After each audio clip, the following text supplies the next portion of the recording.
Dear learner, last session में हमने HTTP और HTTPS के डिफरेंस को कवर किया और इस लेसन में हम रिमोट लॉगिन प्रोटोकॉल्स यानी कि टेलनेट और SSH के डिफरेंस को देखेंगे। Let's begin.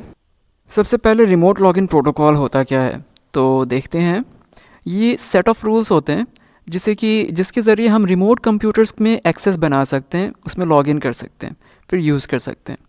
अब ये रिमोट कंप्यूटर्स क्या होते हैं?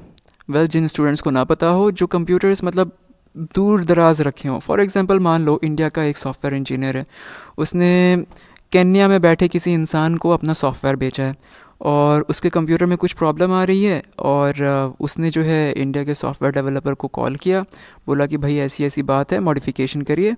तब इंडिया का जो सॉफ्टवेयर डेवलपर है वो देखना चाहता है कि उसके कंप्यूटर में कौन सी फ़ाइल कहाँ पे रखी हुई है। तो ऐसा तो नहीं है भाई कि वो यहाँ से फ़्लाइट में उड़ान भर कर जाएगा, केन्या में लैंड करेगा, उसके घर में पहुँच के सारी चीज़ें चेक करेगा। वो तो सॉफ्टवेयर के कॉस्ट से भी ज़्यादा महंगी पड़ जाएगी। तो इसके लिए क्या होता है, कुछ स्पेशल सॉफ्टवेयर आते हैं जैसे कि एनीडेस्क हो गया, टीम व्यूवर हो गया। तो ये कुछ रिमोट लॉगिन प्रोटोकॉल्स का यूज़ करते हैं। इसके ज़रिए आप दूर बैठे किसी और कंप्यूटर में लॉगिन करके आप उस कंप्यूटर तक एक्सेस बना सकते हो। यानी कि आप अपने कंप्यूटर पे बैठ के दूर किसी कंप्यूटर को चला सकते हो।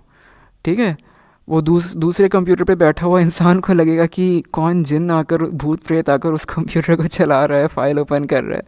तो ऐसा कुछ नहीं है, वो रिमोट लॉगिन प्रोटोकॉल की वजह से होता है। और हाँ, इसके लिए आपको इंटरनेट की ज़रूरत पड़ती है। तो स्टार्ट करते हैं।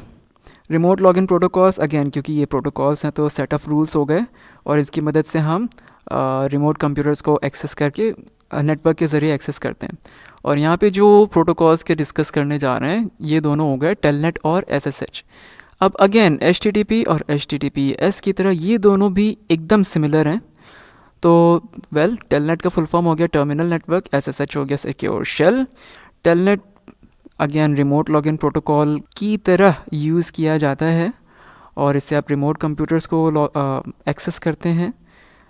SSH में भी वही है, ये एक रिमोट लॉगिन प्रोटोकॉल होता है जिससे कि आप किसी भी रिमोट कंप्यूटर को सिक्योरली एक्सेस करते हैं। ठीक है, सिक्योरली एक्सेस करते हैं पब्लिक की एन्क्रिप्शन की मदद से, और ये चीज़ हमने साइबर एथिक्स में कवर किया था। इसके बाद डेटा जो टेलनेट की मदद से जो आप डेटा ट्रांसमिट करते हैं, क्योंकि वो एनक्रिप्टेड नहीं होता तो ईव्सड्रॉपिंग का ख़तरा बना रहता है उसको। It is prone to eavesdropping, यानी कि कोई भी आपका डेटा को चुरा सकता है, जो भी डेटा आप ट्रांसमिट कर रहे हैं, कम्युनिकेट कर रहे हैं नेटवर्क में।